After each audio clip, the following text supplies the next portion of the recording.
этого термина греческое происхождение, хотя в русский язык он пришел из французского и буквально переводится как «воздушная гавань». Именно во французском городке с мелодичным названием Месси-ле-Мулино, если верить интернет-источникам, в 1908 году к взлетно-посадочной полосе пристроили самолетные ангары. С этого и началось развитие аэропортов. В эфире проект «Наукомания». Меня зовут Екатерина Берецкая. Здравствуйте. И предлагаю сегодня немного полетать. В ближайшие полчаса изучим, что называется, изнутри воздушной гавани мира. И детально одну из самых современных на планете. Это наш национальный аэропорт Минск. Там сегодня все по науке, так что приготовьтесь удивляться. Фаст-трек, дроп-офф и не только, когда аэропорт будущего работает уже сегодня. Безопасность на земле и над землей, а тех, кто стоит на страже, расскажем в нашем сюжете. И первое на просторах СНГ, почему пернатые для самолетов в национальном аэропорту Минск больше не опасны. Уже через несколько минут в студии начнем разговор о модернизации Минского национального аэропорта с его главным инженером. А прямо сейчас немного истории в нашем первом сюжете. Развитие большой авиации в белорусской столице началось еще с открытия аэропорта Минск-1 в 1933 году. Однако со временем Небесная гавань, постепенно окружающаяся плотной жилой застройкой, перестанет отвечать требованиям времени. Произвести модернизацию возможности не было. Так, в середине 70-х годов прошлого столетия назрела необходимость перенести главные воздушные ворота страны из центра Минска за черту города. В 1976-м Министерство гражданской авиации СССР и Президиум Верховного Совета БССР принимают постановление о возведении нового аэропорта Минск-2, который по плану должен был обслуживать ежегодно около 6 миллионов пассажиров. Проектированием транспортного сооружения занимался десяток специалистов, а это архитекторы, конструкторы-технологи, инженер-конструктор объединенного коллектива Ленинградского специализированного института Ленаэропроект и белорусской организации Минск-проект. В 1977 году в глухой болотистой местности в 42 километрах от столицы начинается стройка, по сути, всесоюзного масштаба. Спустя 2 года колоссальных работ аэродром Минск-2 уже мог принимать воздушные судна. А в 1982 на самолете Ту-134 под руководством командира экипажа Василия Толстика был выполнен первый пассажирский рейс. Со временем открываются новые внутрисоюзные и международные маршруты. Первый полет за границу из Минского аэропорта был выполнен в Берлин. В начале 90-х пассажиров начинают обслуживать в новом здании аэровокзала. Его оснастили 6 телетрапами и оборудованием по последнему слову техники. Сооружение в форме полукруга, к слову, считается уникальным решением коллектива белорусских архитекторов, в числе которых Борис Ларченко и Нелли Темнова. В 1997 году аэропорту Минск-2 присвоят статус национальный. Важным достижением для главной воздушной гавани страны станет открытие в октябре 2015-го учебного центра ИКАО, где проводится профессиональная подготовка руководителей и персонала аэропорта в области авиационной безопасности. По итогам работы за 2017 год белорусская Небесная гавань стала лучшей среди стран-участниц СНГ. Еще за последующие 2 года национальный аэропорт Минск признан самым пунктуальным в мире в категории аэропорт с количеством обслуженных пассажиров от 2,5 до 5 миллионов в год. Главная воздушная гавань Беларуси распахнула свои двери 1 июля 1983-го. Но тот аэропорт и нынешний, даже по количеству пассажиров, как говорят в народе, небо и земля. Но нас с точки зрения науки, конечно, больше интересует развитие инфраструктуры. Прямо сейчас об этом и будем говорить в студии программы. И попытаемся выяснить, какой же он аэропорт будущего. Александр Михайлович, здравствуйте. Здравствуйте. Александр Михайлович Бураков, главный инженер национального аэропорта Минск. Расскажите, я ведь не ошибусь, если скажу, что сегодня национальный аэропорт Минск – это сплошные новые технологии, правильно? Абсолютно верно. То есть они везде. Нам, как пассажирам, уже видно, насколько все изменилось, а внутри, наверное, еще больше. Конечно. То, что видят пассажиры, это открытая часть айсберга. Основные системы и оборудование – это внутри аэропорта. И они должны работать на одну задачу – обеспечение безопасности пассажиров, безопасности полета. Это от момента досмотра багажа и кончая контроля состояния воздушной полосы. Вот про багаж, раз уж заговорили, да, многие думают, что вот уехал на ленте чемодан, и все, и сразу в самолет погрузили, и все. Наверное же там досматривают, просматривают и Да, несколько раз. конечно. В 2014 году мы смонтировали багажную систему, И я хочу сказать, что в тот момент это был самый современный багажная система в Европе. Все дело в том, что нам удалось интегрировать досмотровое оборудование в технологический процесс обработки, контроля багажа. В Европе этого еще не сделал никто. Я хочу сказать, у нас стоят два трехмерные томографа. Они имеют номер 1 серийный и номер 2. То есть это первый выпуск оборудования было установлено в Минском аэропорту.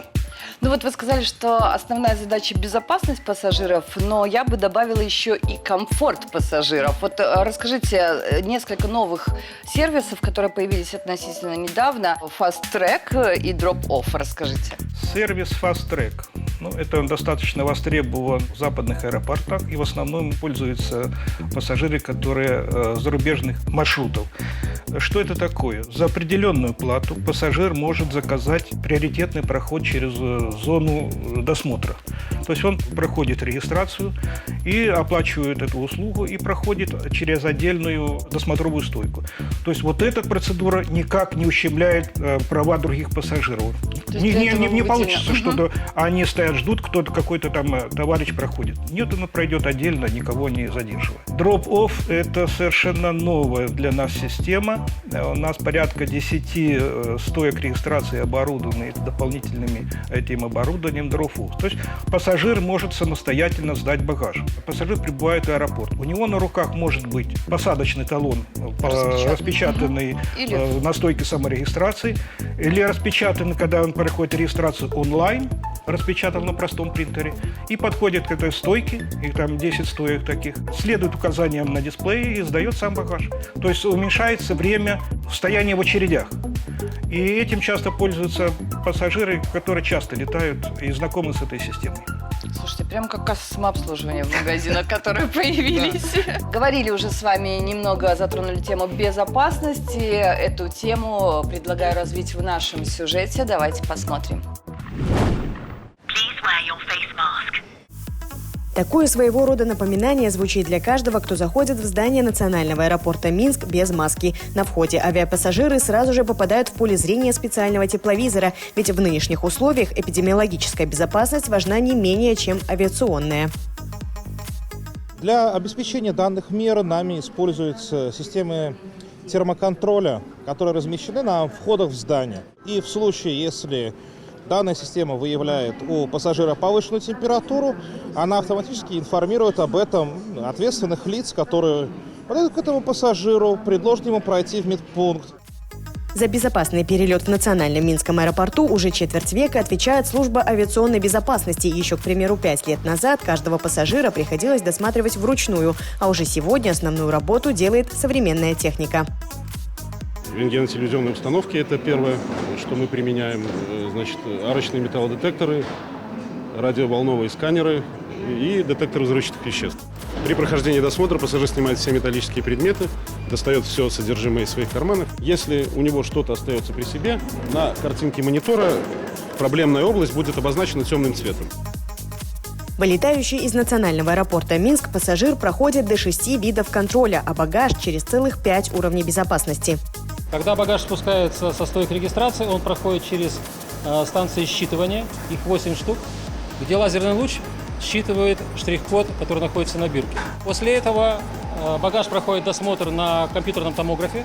Скорость обработки такого томографа 1800 единиц багажа в час, 2 секунды багаж, 2 секунды багаж. За это время система делает примерно 16 тысяч снимков багажа в разных проекциях.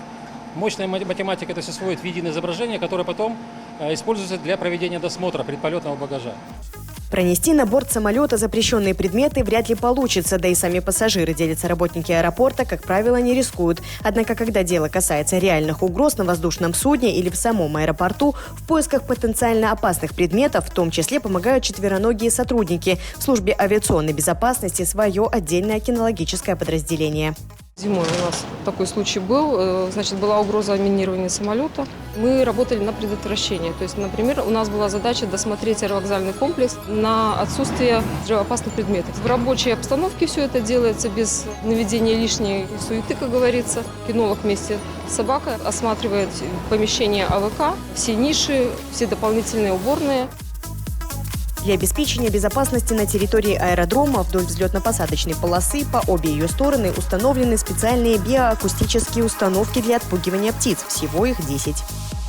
За 400 метров до камеры камера распознает птицу, то есть что это птица, либо не птица. И за 300 метров до камеры начинает уже давать команду акустической установки для того, чтобы осуществлять направленное воздействие на птицу специальным звуком. В случае авиационного происшествия, когда пассажиров и членов экипажей нужно спасти от огня, задействуются работники службы поискового и аварийно-спасательного обеспечения полетов. В случае, если воздушное судно отказали шасси, при принятии решения командира воздушного судна покрытие полосой, пожарно-спасательные расчеты выезжают, наносят пену и встречают воздушное судно. 30 мм покрывается толщиной полоса и расстоянием 900 метров. После сигнала тревоги его подает командир самолета. Для встречи воздушного судна пожарными расчетами дается 3 минуты. Тактика действий в подобных ситуациях отрабатывается ежедневно. А 7 сентября в Национальном Минском аэропорту запланированы крупномасштабные учения с привлечением всех столичных спасательных ведомств. Работники аварийных служб на самолете, предоставленном Белави, отработают эвакуацию пассажиров и членов экипажей, а также тушение самолета. Вот еще чуть-чуть о безопасности. Знаю, что к птицам неоднозначное отношение в аэропортах. Они представляют в какой-то степени опасность для самолетов. Расскажите, чем они в принципе могут навредить? Ну, то есть это вот птицы попадания, не знаю, в моторы? Орнитологическая безопасность – это довольно острая проблема. И согласно статистике ИКАО, в год коммерческая авиация несет потери больше $1 миллиарда. Из-за птиц? Из-за птиц. В равной степени подвержены опасности это все аэродромы с крайнего севера до крайнего юга. У ИКАО даже есть специальный документ, он называется «Опасность, создаваемая дикой природой и методы их уменьшения». Он предполагает использование и организационных мер, и технических мер. Организационные меры, допустим, в радиусе 15 километров от аэропорта запрещено размещение свалок, каких-то животноводческих ферм, любых производств, которые могут привлечь птицы. Появляется кормовая база для птиц. Технически это использование различных отпугивателей для борьбы с птицами. Ну, это, во-первых, оптические, акустические. Оптические, если вы, наверное, в аэропорту нашем видели, стеклянные шары ветер их гоняет, и птицы отпугивают. Оптически можно еще чучело птиц использовать. Акустически это использование различных петард, газовых пушек, звукоусилительных установок типа Bird Guard. То есть предварительно записаны крики раненой птицы, крики хищных птиц, выстрелы охотника, лай собак. И вот это в случайной последовательности прокручивается. Но все специалисты, кто занимается этим делом, отмечают привыкание птиц. Есть у нас все это оборудование. Оснащена аэродром. Но вы пошли дальше. Но мы пошли дальше. И первыми стали на просторах СНГ. Расскажите про это орнитологическое устройство. Да. Мы воспользовались разработкой одной компании. Во-первых, они запатентовали, разработали комбинацию частот, которые воздействуют именно на мозг птицы. Ну, мало того, они вот эту звуковую установку совместили с инфракрасным приемником. То есть приемник это 24 часа в сутки сканирует пространство вокруг себя. Он определяет все предметы, которые излучают тепло, будь то машина, будь то самолет, будь то птица. Ну, алгоритм его работы такой, что он самолет и машину отбрасывает, а работает только по птицам. Этот излучатель, он управляемый, наводит именно конкретно на эту птицу. Производит акустический выстрел. Я хочу сказать выстрел, потому что мощность его порядка 150 дБ. Это очень мощная. Мощно, и это действует, да, оно замечательно. Птица летит, срабатывает эта пушка акустическая, птица меняет направление. Это устройство еще где-то есть или пока только у нас? Когда приезжали, смотрели, знакомились с этим устройством. На территории СНГ это единственная установка. Радиус действия порядка 250 метров. То есть, чтобы закрыть аэродром, нужно, не менее 10 этих установок. То есть, создается некий купол над аэродромом, и аэродром уже закрыт от пролетающих птиц. Ну что ж, тогда предлагаю продолжить тему уникальности. Поговорим о взлетно-посадочных полосах. Да, у нас их 2. И на одной из них, опять-таки, работает уникальная система. Расскажите, что за она? Инструментальная система посадки. Дело в том, что в мире их производят только 3 страны. Это Thales, Франция, Navi Aviation, Норвегия, и в России 2 производителя. Она уникальная система, да, используется для посадки воздушных судов. Вы когда-нибудь летели, ночью садили в самолете, вы задавали себе вопрос, а как это пилот в темноте, в тумане, ничего не видно, а он сажает самолет? Ну, конечно, в первую очередь, это мастерство пилота, опыт пилота. Но в то же время и система обеспечивает безопасную посадку, которая установлена на аэродроме. Инструментальная система посадки – это комплекс антенн, порядка 27 антенн, которые установлены на аэродроме, и они формируют в пространстве виртуальную прямую под углом 3 градуса к полосе. И фактически оборудование самолета отслеживает эту прямую и выходит в точку касания. То есть пилоту остается только контролировать состояние работы прибора. И есть еще оптический глиссад. То есть, когда пилот идет точно по расчетному времени, он видит 2 белых, 2 красных огня. Если выше глиссады, он, значит, видит 4 белых огня. Если ниже, 4 красных. То есть вот оно, идем по приборам, да? Идем по приборам, да. Хорошо, что касается первой взлетно-посадочной полосы, какие-то планы по реконструкции уже намечены? Да, сейчас уже разрабатывается проект по капитальному ремонту. Проект уже проходит экспертизу, и при открытии финансирования будет производиться ремонт. То есть тоже в перспективе, причем Да, ближайшие. Ближайшие, да. Предлагаю нам с вами ненадолго прерваться и посмотреть наш традиционный научный дайджест. В нем мы собрали интересные факты из аэропортов мира.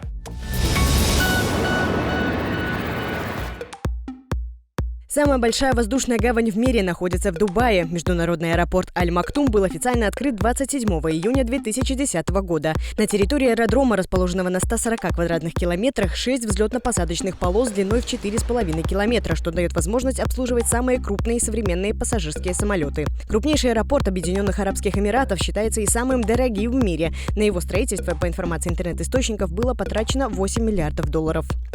Как скоротать время ожидания вылета с пользой, придумали в парижском аэропорту Шарль-де-Голь. На его территории есть автомат, который выдает отрывки произведений на бумаге. Авиапассажиру нужно лишь выбрать язык и длительность чтения – 1, 3 или 5 минут. А во многих аэропортах США перед посадкой на рейс с гостями работают четвероногие сотрудники. Собаки помогают людям справиться со стрессом перед полетом. И немного атмосферы из мира магии и фэнтези. В аэропорту Окленда, что в Новой Зеландии, установлена огромная статуя гнома Гимли из трилогии «Властелин колец». Воспевают героев Джона Толкина, потому что именно в этой стране проходили съемки фильма. А в Лондоне в аэропортах Гатвик и Хитроу знают, чем порадовать поклонников Гарри Поттера. Там есть магазины, в которых можно приобрести волшебные палочки, снитчи, карту мародеров, а также одежду и аксессуары в стилистике эпопеи. Это снова «Наукомания». С вами Екатерина Берецкая. Мы продолжаем говорить о главных воздушных воротах страны и смотрите в ближайшие минуты. Быстро и комфортно, когда в национальный аэропорт Минск поедут поезда. Безбарьерная среда и особое внимание маленьким пассажирам. И для кого под Брестом строят новый аэродром? Ну что ж, мы продолжаем говорить про аэропорт будущего, хотя я уже не сомневаюсь, что в нашем национальном аэропорту будущее уже сегодня. Александр Михайлович, очень хотелось бы иметь возможность не только на автомобиле, там, на такси добираться до аэропорта на автобусе, да, я знаю, уже ходят рейсы, но и по железной дороге, на электричке, на поезде. Будет ли такая возможность появиться? Знаешь же, что Да. думаете над этим? Решение уже принято о строительстве скоростного трамвая. Уже проектная организация приступила к проектированию железнодорожного пути. Так что не в далеком будущем вы будете приезжать и на Трамвай? трамвай, скоростной трамвай. Может, она будет называться электричка, но пока фигурирует такой скоростной трамвай. Возвращаясь к теме комфорта, безопасности пассажиров, если говорить о безбарьерной среде, насколько удобно людям с ограниченными возможностями в нашем национальном аэропорту Минск сегодня? Достаточно сил и средств потратили на решение этого вопроса. Если вы попадаете или на первом, или на третьем этаже находитесь, вы видите, что текстурные покрытия появились на полу, то есть можно проследовать к любым объектам. В информационных указателях используются шрифты Брайля. Для доставки пассажиров на борт у нас имеется амбулифт. Имеются специальные авиационные инвалидные кресла, для которых не помеха перемещаться по ступенькам. Подъемные платформы для подъема с перрона на 3-й этаж, панорамные лифты. Ну, я считаю, мы достаточно много уделяем внимания обслуживанию пассажиров с ограниченными возможностями. Но вы еще и особое внимание уделяете маленьким пассажирам. Конечно. Расскажите, конечно, да. можно куда-то ребенка вот даже на время отдать, пока да. регистрация и оформление багажа? Да, конечно. За билетными кассами у нас устроена такая детская площадка. Там есть лабиринт, бассейн с шариками, потом интерактивный стол, интерактивный пол, площадка для их. Все можно там играть. Но сейчас он не работает. Сейчас антиковидные мероприятия, чтобы меньше контактировали дети с другими детьми. Пока оно не работает. Но это же пока. Это пока, А что еще в дальнейшем может быть в нашем национальном аэропорту? Расскажите, какие есть планы? Может быть, что касается досмотра пассажиров, багажа, может быть, еще что-то автоматизировано будет, хотя мне кажется, что уже куда больше. Ну, я хочу еще об одном оборудовании вам рассказать. Когда строилась вторая взлетная полоса, мы внедрили систему мультилатерации. Что это такое? В 2016 году была трагедия во Внуково. Тогда при взлете воздушного судна зацепило снегоуборщик, и произошла катастрофа, и погибли люди. Это еще раз подтвердило того, что диспетчер, который управляет воздушным и наземным движением, должен иметь постоянную картину, постоянное представление, занята полоса или свободна, заняты рулежные дорожки или свободны. Для этого используются обычно локаторы обзора летного поля. Может 1, может 2, может 3. Ну, у нас, например, 2, в Пулково 3 их установлено. Но все дело в том, что очень плотная застройка на аэродромах, и вот отраженный сигнал от этого строения может попадать на экран диспетчера, и там появляться как ложная отметка, и вводит в заблуждение диспетчера. Мы, значит, внедрили систему мультилатерации. Что это такое? Это есть одна передающая станция, которая постоянно посылает запросы. Вся техника, которая работает на полосе, она оборудована ответчиками. То есть станция посылает запрос, ответчик дает ответ, а принимающих станций порядка 1,5 десятка. Они разбросаны по всему аэродрому. И на каждую станцию, а вот этот ответ приходит с задержкой, с определенной задержкой. Ну, расстояние разное, задержка получается. Система обрабатывает, и по этой задержке она определяет точно положение этого объекта. То есть конкретно уже не может быть ложной цели. Значит, если система говорит, что здесь вот машина, значит, будет здесь машина. То есть она вот у нас уже 2 года эксплуатируется очень успешно, помощь диспетчерам. Может быть, что-то еще планируете? Мы еще планируем, ну, фактически она сейчас у нас уже смонтирована, систему космической навигации воздушных судов, система посадки. То есть, можно будет точно сказать, наш аэропорт – это космос. Да, по оснащению наш аэропорт на уровне. Пусть он небольшой у него поток пассажиров сейчас, и был у нас небольшой. Но мы не хуже оснащены, чем тот же Франкфурт, чем Гатвик или Мюнхен. Ну что ж, спасибо вам огромное. Я желаю развиваться и двигаться вперед, Спасибо. и только вперед. А вам я желаю летать самолетами с нашего аэропорта. И это с удовольствием, всегда с радостью. Действительно, наш аэропорт и наша компания, они самые лучшие. Ну, по крайней Конечно. мере, то, что я видела, это действительно. И возвращаться всегда в аэропорт в наш домой всегда приятно. Да. Спасибо вам Спасибо. огромное. А мы не прощаемся. Мои коллеги подготовили еще один сюжет, и он точно порадует любителей острых ощущений.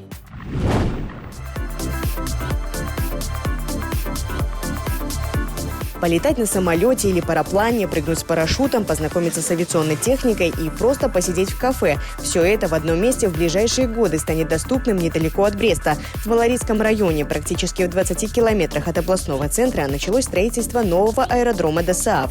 Реализация проекта тщательно планируется специалистами, а началось все еще несколько лет назад с подбора участка и выбрали наиболее подходящий вариант.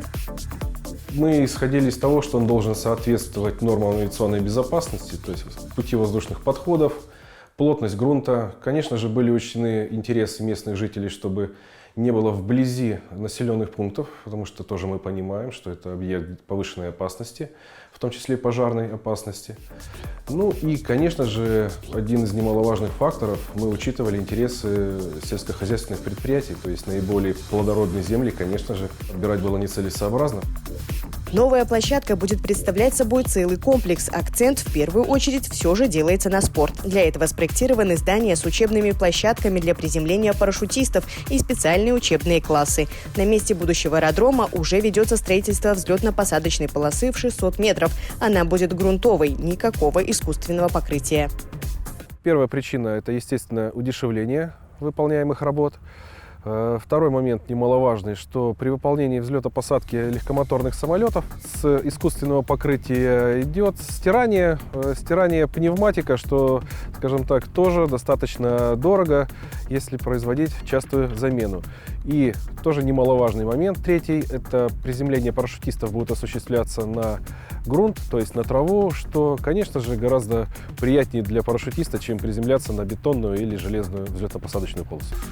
На территории комплекса для желающих рассмотреть авиационную технику не только снаружи, но и изнутри также разместится музейная зона, в том числе с самолетами времен Великой Отечественной войны. Работники аэроклуба обещают порадовать гостей и новыми направлениями, например, полетами на автожирах и планерах. Всех секретов, готовящихся к открытию аэродрома, конечно же, не раскрывают. Посетителей, признаются создатели проекта, нужно удивлять. По планам, полеты на новом объекте начнут выполнять уже в следующем году, а полностью аэродром запустят через 2 года. «Путешествовать значит жить», говорил датский писатель Ханс Кристиан Андерсен. И с этим утверждением даже в наше время сложно поспорить.